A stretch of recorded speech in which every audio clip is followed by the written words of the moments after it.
تمام معبودان باطلہ سے کٹ کے ایک اللہ رب العالمین کا ہو جائے، اپنی تمام تر عبادات کو اللہ کے لیے بجا لائے، چھوٹی سے چھوٹی عبادت ہو، بڑی سے بڑی عبادت ہو، وہ اللہ رب العالمین کے لیے ادا کرے۔ عبادت کسے کہتے ہیں؟ عبادت کہتے ہیں کہ خشوع خضوع کے ساتھ، محبت اور خوف کے ساتھ وہ ساری ادائیں اللہ رب العالمین کے لیے بجا لانا جو اللہ رب العالمین نے یا اس کے رسول صلی اللہ علیہ وسلم نے مشروع کی ہیں، جن سے اللہ راضی ہوتا ہے۔ تو عبادت کی جتنی بھی اقسام ہیں، وہ بدنی عبادت ہو نماز کی صورت میں، زبانی عبادت ہو ذکر و اذکار کی صورت میں، مالی عبادت ہو زکوٰۃ کی صورت میں، تمام عبادات کا مستحق کون ہے؟ ایک اللہ رب العالمین کی ذات ہے۔ اللہ فرماتے ہیں قل ان صلاتی ونسکی ومحیای ومماتی للہ رب العالمین، کہ کہہ دیجئے کہ میری نماز، میری قربانی، میرا جینا، میرا مرنا ایک اللہ رب العالمین کے لیے ہے، لا شریک لہ، اس کا کوئی بھی شریک نہیں۔ تو اسی کو عبادت کہتے ہیں کہ بندہ وہ کام ادا کرے جو اللہ رب العالمین نے جنہیں کرنے کا حکم دیا ہے، اور اللہ نے جن کاموں کو کرنے سے روکا ہے ان سے رکا رہے، اور یہ ساری اللہ کی فرما برداری محبت کے ساتھ، خشوع خضوع کے ساتھ ہو، تو اس چیز کو عبادت کہتے ہیں۔ یہ سادہ سی بات ہے کہ تمام جو کام کرنے کے ہیں، جنہیں کرنے کا اللہ یا اس کے رسول نے حکم دیا ہے، وہ ادا کیے جائیں، اور وہ تمام کام جن سے روکا گیا ہے، اللہ نے روکا ہو یا اس کے رسول صلی اللہ علیہ وسلم نے روکا ہو، ان سے رکا جائے، پوری محبت کے ساتھ، پورے خشوع خضوع کے ساتھ، اپنے دل کو تسخیر کرتے ہوئے، اللہ اور اس کی باتوں پر ایمان لاتے ہوئے، بغیر دل کے اندر کسی شک و شبہ کو جگہ دیے، بغیر کسی بھی طرح کی ملامت جو ہے ذہن میں رکھے، ان ساری چیزوں کو ماننا اور پھر اس کے مطابق زندگی گزارنا، اس کو عبادت کہتے ہیں۔ تو اس سے پتہ چلتا ہے کہ عبادت بڑا جامع معنی ہے۔ عبادات صرف نماز روزے کی بات نہیں ہے، بلکہ حسن نیت بھی عبادت ہے، اچھی نیت، اچھا قصد، اچھا ارادہ بھی عبادت ہے۔ چھوٹی سی چھوٹی عبادت بھی اگر اخلاص کے ساتھ ادا کی جائے، یا جس طرح اللہ کے رسول صلی اللہ علیہ وسلم نے حکم دیا ہے ویسے ادا کی جائے، تو وہ آپ کی نجات کے لیے کافی ہے۔ آپ نے وہ حدیث سنی ہوگی، صحیح حدیث ہے، نبی اکرم صلی اللہ علیہ وسلم نے فرمایا کہ ایک آدمی کسی راستے سے گزر رہا تھا، اس نے اس راستے میں ایک تکلیف دہ ٹہنی دیکھی، اس نے اس ٹہنی کو راستے سے ہٹا دی اچھی نیت سے، تو اللہ رب العالمین کو اس کی یہ ادا اتنی پسند آئی کہ اللہ نے اس کی وجہ سے اس کی مغفرت کر دی۔ ایک چھوٹی سی نیکی، چھوٹی سی عبادت جو اخلاص کے ساتھ بندہ ادا کرے، وہ بندے کی نجات کا باعث بن سکتی ہے۔ تو عبادت ایک جامع معنی ہے۔ تو بندہ کیا کہتا ہے کہ اے اللہ صرف تیری ہی ہم عبادت کرتے ہیں، اور عبادت کے اندر کبھی بھی کسی بھی قسم کا شرک کرنا ہم گوارا نہیں کرتے، اور صرف تجھ ہی سے ہم مدد مانگتے ہیں، صرف تجھ ہی سے ہم مدد مانگتے ہیں۔ اور یہاں پہ جو اللہ رب العالمین کے ساتھ مدد مانگنے کو محصور کیا گیا ہے، اللہ کے ساتھ خاص کیا گیا ہے، اس سے مراد ان چیزوں میں مدد ہے جن کا اختیار صرف اللہ رب العالمین کے پاس ہے۔ جس طرح کہ آپ ڈاکٹر کے پاس جاتے ہیں بیمار ہو کر، ڈاکٹر دوائی دیتا ہے لیکن وہ شفا یابی کی گارنٹی نہیں دے سکتا۔ شفا کون دیتا ہے؟ اللہ رب العالمین۔ اللہ رب العالمین کی ذات جو ہے وہی شفا دیتی ہے۔ ڈاکٹر سے کہتے ہیں کہ مجھے اولاد نہیں ہو رہی، کوئی دوائی دیں، حکیم سے کہتے ہیں وہ آپ کو دوائی دیتا ہے، اولاد کون دیتا ہے؟ اللہ رب العالمین دیتا ہے۔ آپ اپنے بھائی سے مدد مانگتے ہیں کہ میرا فلاں کام نہیں ہو رہا، وہ آپ کی مدد کر دیتا ہے، لیکن حقیقت میں سب کچھ کرنے والا کون ہوتا ہے؟ اللہ رب العالمین۔ تو ان ساری چیزوں کو آپ دیکھیں کہ یہ مدد جس کو ہم اللہ رب العالمین کے ساتھ خاص کر رہے ہیں، یہ ان چیزوں میں ہے جس کا اختیار صرف اللہ رب العالمین کی ذات کو حاصل ہے، اس میں اللہ کا کوئی شریک نہیں ہے۔ اولاد دینا، فقیری دینا یا تونگری دینا، غنی کر دینا، یہ اللہ رب العالمین کا کام ہے، شفا دینا اللہ کا کام ہے۔ تو ان ساری چیزوں میں اللہ رب العالمین اکیلا ہے، اللہ ہی کی مدد مانگنی چاہیے۔ باقی رہے دنیاوی کام، نیکی کے کام، اس میں ایک دوسرے کی مدد لی جا سکتی ہے، اور یہ شرک بھی نہیں ہے۔ جس طرح کہ اللہ رب العالمین فرماتے ہیں قرآن مجید میں وتعاونوا علی البر والتقوی کہ لوگوں نیکی اور تقوی کے کاموں میں ایک دوسرے کا تعاون کیا کرو، ایک دوسرے کی مدد کیا کرو، تو یہ شرک نہیں ہے۔ بعض لوگ ان دونوں چیزوں کو خلط ملط کر کے اپنا مقدمہ مضبوط کرتے ہیں اور کہتے ہیں کہ دیکھیں آپ جو ہے فلاں سے یہ چیز مانگتے ہیں، فلاں سے یہ چیز مانگتے ہیں، تو یہ بھی شرک ہوا۔ تو اس طرح وہ معاملات کو خلط ملط کر کے اپنی بات کو منوانا چاہتے ہیں، حالانکہ ان دونوں باتوں میں فرق ہے، دونوں باتیں قرآن مجید کے اندر مذکور ہیں۔ تو عام معاملات کے اندر جو بندے کے بس میں ہو آپ اس سے مدد مانگ سکتے ہیں کہ میرے بھائی میری مدد کر دو، مجھے یہ دے دو، مجھے یہ دے دو۔ اس میں مدد کرنا، تعاون کرنا، نیکی کے کاموں میں تعاون کرنا یہ اچھی بات ہے، خود رسول اکرم صلی اللہ علیہ وسلم سے بھی یہ ثابت ہے۔ لیکن وہ کام جو صرف اللہ کر سکتا ہو، ان کاموں میں مخلوق کو تلاش کرنا، مخلوق کے سامنے فریادیں کرنا، یہ شرک ہے۔ اس طرح میں نے کہا اولاد دینا، شفا دینا، رزق دینا اور اسی طرح سارے اسباب مہیا کرنا یہ اللہ رب العالمین کا کام ہے۔ اگر بندہ اللہ کو چھوڑ کے کسی اور سے مدد مانگنے لگ جائے ان کاموں میں تو وہ اللہ کے ساتھ شرک کر بیٹھتا ہے۔ تو یہاں پہ بندہ اللہ رب العالمین کے سامنے کھڑا نماز کے اندر اس بات کا اقرار کرتا ہے کہ اے اللہ، ہر آدمی یہ آیت پڑھتا ہے تو یہ تصور سے، غور سے اور فکر سے آیت پڑھے کہ اللہ ہم صرف تیری ہی عبادت کرتے ہیں اور صرف تجھ ہی سے مدد مانگتے ہیں۔ یہاں پہ ایک اور نقطہ ہے جس کی طرف توجہ خاص کرنی چاہیے، وہ یہ ہے کہ بندہ اللہ رب العالمین نے ان دونوں چیزوں کو، عبادت اور استعانت کو اکٹھا ذکر کیا۔ اس کا معنی یہ ہے کہ بندہ اللہ کی عبادت کرنے کے لیے بھی اللہ کا محتاج ہے، ٹھیک ہے؟ کوئی بھی بندہ اپنی مرضی سے کوئی نیکی نہیں کر سکتا، کوئی بھی بندہ اپنی مرضی سے کسی گناہ سے نہیں بچ سکتا۔ اللہ کے رسول صلی اللہ علیہ وسلم نے ہمیں ایک جملہ سکھایا ہے، لا حول ولا قوت الا باللہ، جسے آپ نے جنت کے خزانوں میں سے قرار دیا ہے۔ اس کا معنی کیا ہے؟ اس کا معنی یہ ہے لا حول، کوئی بھی نیکی کرنے کی طاقت، کسی بھی نیکی کو انجام دینے کی طاقت، ولا قوت، اور کسی بھی برائی سے بچنے کی طاقت اللہ کے ذریعے ہی سے، الا باللہ، اللہ کے ذریعے ہی سے ممکن ہے۔ کوئی بھی نیکی کرنا اور کسی بھی گناہ سے بچنا اللہ کے ذریعے ہی سے ممکن ہے۔ یہ عقیدے کی بات ہے، اسی لیے اسے جنت کا خزانہ کہا جاتا ہے۔ یہ سراسر توحید والا جملہ ہے۔ تو بندہ اللہ رب العالمین کی عبادت کے لیے بھی اللہ کا محتاج ہے۔ اگر اللہ بندے کو توفیق نہ دے، بندہ اپنے کچھ بھی نہ کر سکے، کوئی نیکی نہ ادا کر سکے، اسی لیے انبیاء کو ہم دیکھتے ہیں وہ اللہ رب العالمین سے توفیق مانگا کرتے تھے۔ ہمارے پیارے نبی صلی اللہ علیہ وسلم کو دیکھ لیں، آپ جیسے ہی نماز سے سلام پھیرتے، آپ نے جو دعائیں اس موقع پر امت کو سکھائی ہیں، آپ جو پڑھا کرتے تھے، ان میں سے ایک یہ دعا بھی ہے جو ہم میں سے ہر آدمی پڑھتا ہے، ربی اعنی علی ذکرک و شکرک و حسن عبادتک، اے اللہ میری مدد فرما اپنے ذکر پر، اپنا شکر ادا کرنے پر اور اپنے اچھی طریقے سے عبادت کرنے پر میری مدد فرما، مجھے توفیق بخش، میری اعانت فرما۔ یہ نبی اکرم صلی اللہ علیہ وسلم کی بات ہے۔ تو آپ صلی اللہ علیہ وسلم بھی ہمیں اسی چیز کی تلقین کرتے آئے ہیں کہ بندہ اللہ رب العالمین سے توفیق مانگے۔ اللہم اہدنی لاحسن الاعمال والاخلاق لا یہدی لاحسنها الا انت، اللہ کے رسول نے یہ دعائیں ہمیں سکھائی ہیں کہ اللہ مجھے بہترین اعمال کرنے کی توفیق عطا فرما، بہترین اخلاق اور رویہ اپنانے کی توفیق عطا فرما، اور آپ ساتھ کہتے لا یہدی لاحسنها الا انت، بہترین اخلاق اور بہترین اعمال تیرے علاوہ کوئی عطا نہیں کر سکتا، بہترین کام کرنے کی توفیق تیرے علاوہ اور کوئی دے نہیں سکتا۔ وصرف عنی سیئہا لا یصرف عنی سیئہا الا انت، کہ اے اللہ مجھے برے کاموں سے بچا، برے اعمال اور برے اخلاق اور رویے سے بچا، اور ساتھ کہتے لا یصرف عنہا الا انت، ان برے کاموں کو تیرے سوا کوئی، تیرے ان برے کاموں سے تیرے سوا کوئی بچا نہیں سکتا۔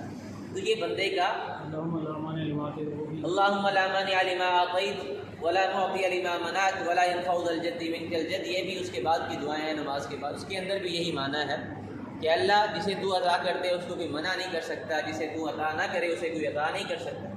ولا ينفع ذا الجد منک الجد، تیرے سامنے کسی کی بزرگی کام نہیں آ سکتی۔ تو یہ رسول اکرم صلی اللہ علیہ وسلم کی دعائیں اس بات کی بہترین غماز ہیں کہ توحید کیا ہے، کہ بندہ اللہ رب العالمین کی ہی عبادت کرے اور پھر اللہ کی عبادت کرنے کے لیے اللہ ہی سے مدد مانگے۔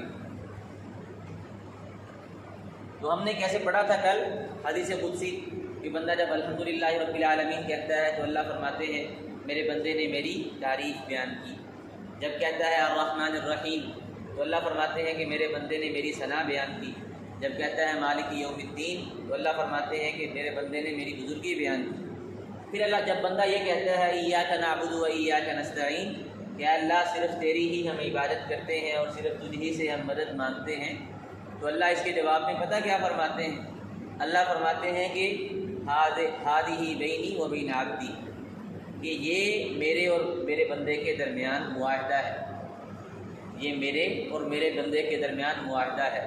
یہ بندہ خود اپنے زبان سے اقرار کر رہا ہے کہ اللہ میں نے صرف تیری عبادت کرنی ہے اور صرف تجھ ہی سے مدد مانگنی ہے. اللہ فرماتے ہیں کہ یہ میرے اور میرے بندے کے درمیان معاہدہ ہے. بندہ اگر میرے معاہدے پر پکا رہتا ہے تو اب جو مانگے گا میں اس کو عطا کروں گا. میرے ساتھ وعدہ تو کر رہا ہے، اب جو مجھ سے مانگے گا میں اس کو عطا کروں گا. وَلِعَبْدِي مَا سَأَلَ، جو مانگے گا میں اس کو عطا کر دوں گا، مہیا کر دوں. پھر بندہ سوال کرتا ہے اهدنا الصراط المستقیم.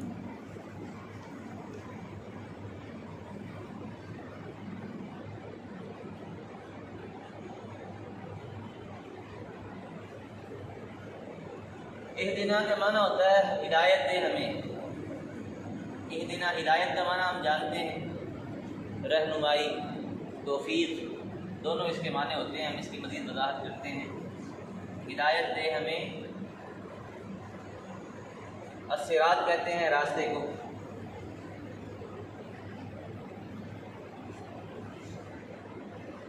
اور المستقیم کہتے ہیں سیدھا.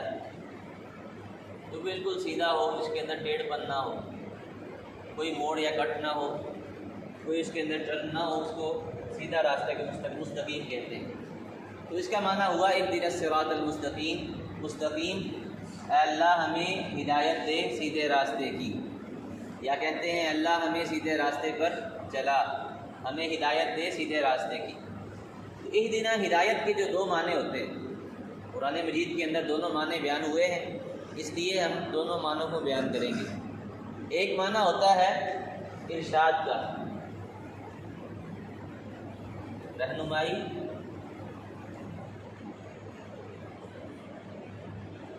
کسی کو راستہ بتلا دینا، کسی کو بیان کر دینا کہ بھی یہ سیدھا راستہ ہے، یہ اللہ کی مرضی والا راستہ ہے، اللہ اس سے راضی ہوتے ہیں اور اللہ رب العالمین اس راستے سے ناراض ہوتے ہیں. اس کو کہتے ہیں رہنمائی. اس معنی میں قرآن کی ایک آیت آتی ہے، اللہ فرماتے ہیں وَإِنَّكَ لَتَهْدِي إِلَىٰ صِرَاطٍ مُسْتَقِيمٍ. نبی اکرم صلی اللہ علیہ وسلم سے خطاب ہے کہ وَإِنَّكَ لَتَهْدِي إِلَىٰ صِرَاطٍ مُسْتَقِيمٍ، کہ آپ جو ہیں سیدھے راستے کی طرف رہنمائی کرنے والے. تو اس معنی میں ہر آدمی شریک ہے. آپ کسی کو بھی کسی نیکی کا حکم دے دیں، کسی نیک کوئی راستہ دکھلا دیں، اس کے سامنے کوئی اچھا عمل بتلا دیں، تو آپ جو ہیں ایک رہنما ہیں. آپ بھی اس ضمن کے اندر آ جاتے ہیں کہ آپ نے سیدھے راستے کی طرف لوگوں کی رہنمائی کی ہے. تو ہر داعی، ہر خطیب، ہر امام جو ہے وہ اس معنی کے اندر شامل ہے، مشترک ہے. اس کے اندر نبی بھی شامل ہے، باقی لوگ بھی شامل ہیں. اور ایک معنی ہے توفیق کا، کسی کو سیدھے راستے پر چلا دینا، کسی کو سیدھے راستے پر لا کھڑا کرنا، یہ صرف اللہ رب العالمین کا کام ہے. یہ صرف اللہ رب العالمین کے اختیار میں ہے، بندے کے اختیار میں نہیں ہے. اسی لیے ہم کہتے ہیں اهدنا الصراط المستقیم. اور اللہ نے اسی لیے رسول اکرم صلی اللہ علیہ وسلم سے اس چیز کی نفی کی قرآن مجید کے اندر ہی کہ انک لا تہدی من احببت ولکن اللہ یہدی من یشاء، کہ آپ اپنے کسی پیارے کو ہدایت نہیں دے سکتے، اللہ جسے چاہتا ہے ہدایت دیتا ہے. اس کے شان نزول کے اندر جو بات آتی ہے، ابو طالب کے بارے میں رسول اکرم صلی اللہ علیہ وسلم کی شدید خواہش تھی کہ وہ ایمان لے آئے، اسلام قبول کر لے. آپ آخری لمحے تک اس کے ساتھ رہے، اس کو کلمہ پڑھنے کی تلقین کرتے رہے. لیکن ہوتا وہی ہے جو اللہ کو منظور ہوتا ہے. اللہ توفیق دے تو یہ چیزیں مہیا ہوتی ہیں، وگرنہ مشکل چیزیں ہیں. تو اس کے ساتھ، آپ کے ساتھ، اس کے پاس جو ہے کفار کے سردار بھی بیٹھے تھے. وہ اسے ورغلانے لگے، اسے کہنے لگے کہ اب آخری وقت میں اپنے باپ دادا کے دین کو چھوڑ دو گے. تو وہ کہنے لگا آخر میں انا علی ملتی عبد المطلب، میں اپنے باپ دادا کے دین پر ہی مر رہا ہوں. اور اسی پر اس کی وفات ہوتی ہے، کلمہ نہیں پڑھ سکتا. تو اس موقع پر رسول اکرم صلی اللہ علیہ وسلم کو اللہ رب العالمین نے یہ آیت عطا فرمائی کہ جس میں کہا گیا کہ آپ اپنے کسی پیارے کو اپنی مرضی سے ہدایت نہیں دے سکتے، توفیق نیک اچھے راستے پر چلانے کی توفیق آپ کا کام نہیں ہے، رہنمائی تو آپ کر سکتے ہیں لیکن راستے پر چلانا کس کا کام ہے؟ اللہ رب العالمین کا کام ہے۔ تو یہ تینوں اس طرح کی ساری آیات جو ہیں قرآن مجید کے اندر موجود ہیں، جو قرآن کو ایک آیت سے نہیں سمجھنا چاہیے بلکہ ساری آیات کو دیکھ کر پھر اس کا معنی نکالا جاتا ہے۔ ایک آدمی ایک آیت کو لے اور اس کا کوئی نہ کوئی معنی بنا کے کسی کو کافر بنا دے، کسی کو قتل کر دے، کسی کا حلیہ بگاڑ کے رکھ دے، ایسا نہیں ہے۔ قرآن کو حدیث کے ساتھ ملا کے پورے مجموعے کو سمجھا جاتا ہے۔ تو یہ تو قرآن کی آپس میں باتیں ہیں جس سے یہ بات معنی نکلتا ہے کہ ہدایت کے دو معنی بنتے ہیں، ایک یہ معنی ہے جس کے اندر سارے شریک ہیں، اور ایک یہ معنی ہے جس کو اللہ رب العالمین کے ساتھ خاص ہے۔ تو صراط المستقیم، اللہ سے صراط مستقیم کا سوال کیا جاتا ہے۔ صراط مستقیم کیا ہے؟ اللہ نے آگے مزید اس کی خود وضاحت کی ہے، لیکن ہم ایک رسول اکرم صلی اللہ علیہ وسلم کی حدیث آپ کے سامنے بیان کرتے ہیں۔ آپ صلی اللہ علیہ وسلم نے فرمایا کہ لوگوں، آپ نے ایک سیدھے راستہ بنایا اور فرمایا کہ لوگوں یہ اللہ رب العالمین کا سیدھا راستہ ہے، یہ صراط مستقیم ہے، اور اس راستے کے شروع میں ایک پکارنے والا بیٹھا ہوا ہے، ایک اس راستے کے اینڈ میں پکارنے والا بیٹھا ہوا ہے۔ وہ کہتے ہیں کہ آپ اس راستے پر چلتے رہو، اس سے ادھر ادھر مت جھانکو، ادھر ادھر مت مڑو۔ فرمایا کہ اس راستے کے ارد گرد دو دیواریں ہیں، اس راستے کے ارد گرد دو دیواریں ہیں جن پر پردے، جن میں دروازے ہیں جو کھلے ہوئے ہیں، اور ان دروازوں پر پردے لٹکے ہوئے ہیں۔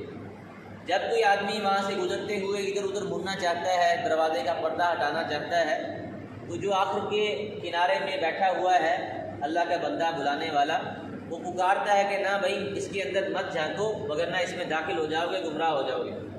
پھر رسول اکرم صلی اللہ علیہ وسلم نے اس کی مزید وضاحت فرمائی کہ یہ جو سیدھا راستہ ہے یہ اللہ کا راستہ ہے، اللہ تک لے جانے والا، جنت میں لے جانے والا راستہ ہے۔ یہ جو اس کے ارد گرد حدیں ہیں، دیواریں ہیں، یہ اللہ رب العالمین کی مقرر کردہ حدود ہیں۔ اللہ نے جو حدیں ہم پر لگائی ہیں، ہمارے اوپر جو پابندیاں لگائی ہیں، فرمایا کہ یہ دیواریں وہ اللہ کی حدود ہیں۔ یہ جو دروازے کھلے ہوئے ہیں یہ اللہ کی حرام کردہ چیزیں ہیں، یہ جو دروازے کھلے ہوئے ہیں یہ اللہ رب العالمین کی حرام کردہ چیزیں ہیں۔ یہ جو شروع کے اندر بیٹھا ہوا ہے، راستے کے شروع میں لوگوں کو اس راستے پر چلنے کی تلقین کرتا ہے، یہ اللہ کی کتاب ہے۔ اور یہ جو آخر میں بیٹھا ہوا ہے اور کہتا ہے کہ ادھر ادھر مت جھانکو، یہ ایک مومن کا دل ہے، اس کا ضمیر ہے جو اس کو برائی کرنے پر ملامت کرتا ہے اور نیکی کی ترغیب دلاتا ہے۔ تو آپ صلی اللہ علیہ وسلم نے اس کی مزید وضاحت فرمائی کہ یہ صراط مستقیم کیا ہے۔ ان ھذا صراطی مستقیما فاتبعوہ ولا تتبعوا السبل فتفرق بکم عن سبیلہ۔ اللہ رب العالمین نے قرآن مجید کے اندر فرمایا ہے کہ یہ میرا سیدھا راستہ ہے، اسی کی پیروی کرو، ادھر ادھر جو دیگر راستے ہیں، جو شیطان کے چور دروازے ہیں، ان کے پیچھے مت پڑو، گمراہ ہو جاؤ گے۔ چور دروازوں میں اندر پڑنے والا گمراہ ہو جاتا ہے، شارٹ کٹ راستوں میں پڑنے والا گمراہ ہو جاتا ہے۔ یہ سیدھا راستہ ہے، آپ نے اس پر چلتے رہنا ہے۔ مقصود یہ نہیں ہونا چاہیے کہ آپ ایک ہی جست لگائیں، ایک ہی جمپ لگائیں اور راستے کے اینڈ میں پہنچ جائیں، یہ مقصود نہیں ہے، بلکہ اللہ کہتے ہیں کہ آپ نے اسی راستے پر چلتے رہنا ہے، جیسے ہو سکے گرتے پڑتے، جیسے ہو سکے اسی راستے پر رہنا ہے، ادھر ادھر نہیں جانا۔ اسی راستے پہ رہنے والا کامیاب ہے، اسی راستے پر رہنے والا کامیاب ہے۔ اور جو کہے گا کہ شارٹ کٹ ڈھونڈوں، یہاں سے چلا جاؤں، یہاں سے چلا جاؤں، یا ادھر میں سے ادھر نکل جاؤں، ادھر میں سے ادھر نکل جاؤں، وہ آدمی گمراہ ہو جائے گا۔ اللہ رب العالمین کے سیدھے راستے پر آپ نے چلنا ہے۔ اہدنا الصراط المستقیم، اے اللہ مجھے سیدھا راستہ عنایت فرما۔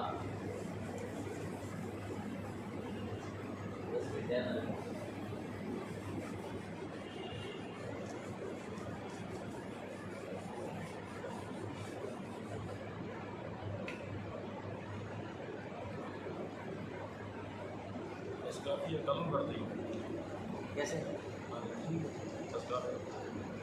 چلے